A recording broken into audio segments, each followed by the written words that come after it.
Bonjour à tous.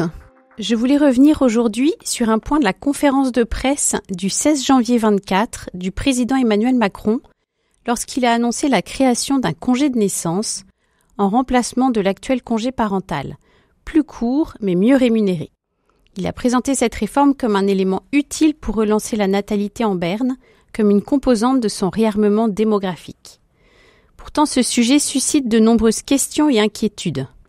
Alors tout d'abord, voilà le dispositif.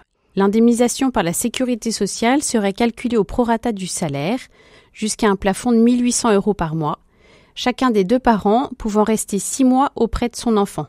Plutôt positif sur le papier. Ce qu'on n'y pas, c'est que cette durée prend en compte le congé maternité de 16 semaines et paternité de 28 jours. Ce nouveau congé de naissance serait donc en réalité de 3 mois et demi seulement pour les femmes, alors que le dispositif actuel permet de prendre un congé parental jusqu'aux 3 ans de l'enfant.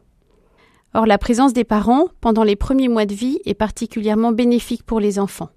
Le projet cite un rapport de l'IGAS selon lequel l'intérêt de la prise en charge à l'extérieur du domicile parental pour les enfants de moins de 1 an est très contesté.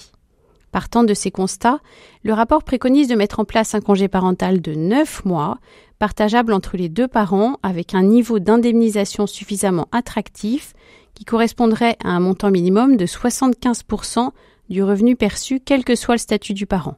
Cela permettrait à l'enfant de rester avec l'un ou l'autre de ses parents pendant la toute première année et d'intégrer ainsi un système d'accueil formel à 1 an. On n'en est pas là. En ce sens, on peut se demander si ce projet de réforme, tel qu'il a été présenté, sera vraiment dans l'intérêt de l'enfant, puisqu'il n'autorisera pour la femme qu'un congé d'une durée maximum de 6 mois, incluant le congé maternité. Le reste devrait être pris en charge par son conjoint. Or, soyons réalistes, en 2021, par exemple, seuls 0,8% des pères avaient déjà pris un congé parental à temps plein. Si le désir de rester auprès de son enfant, souvent plus présent chez la mère, explique sans doute cette différence, des facteurs économiques peuvent également intervenir, puisque bien souvent, les revenus des pères sont plus élevés. Même si le nouveau congé parental bénéficiera d'une meilleure indemnisation mensuelle, il n'est pas évident que les hommes l'utilisent davantage. Cette réforme soulève également pour moi la question de la garde des enfants. Selon une étude de l'adresse de février 2023, un tiers des enfants de moins de 3 ans sont gardés exclusivement par leurs parents, tandis que la moitié combine un mode d'accueil formel payant. Alors que feront les mamans si elles ne trouvent pas de mode de garde pour leur enfant à l'issue de leur congé de naissance ? Seront-elles contraintes de démissionner ou de demander à poser un congé sans solde si elles en ont la possibilité ? Auront-elles encore l'assurance de retrouver leur emploi à leur retour ? En septembre dernier, une étude de l'UFC Que Choisir révélait que 4 enfants de moins de 3 ans sur 10 n'ont pas de place pour être gardés actuellement. 4 enfants sur 10.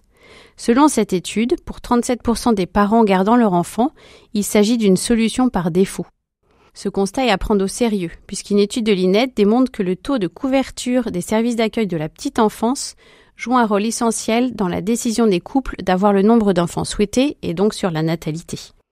Selon les mots du président lors de la conférence de presse, le congé parental actuel, pouvant aller jusqu'à 3 ans, éloignerait beaucoup de femmes du marché du travail. Certes. Mais plutôt que de raccourcir pour tous le congé parental, n'y aurait-il pas des mesures à déployer pour aider les femmes à revenir plus facilement après ces 3 années sur le marché du travail ? L'on pourrait aussi imaginer le développement d'offres d'accompagnement et de formation spécifiques pour des femmes qui ont arrêté de travailler pendant plusieurs années.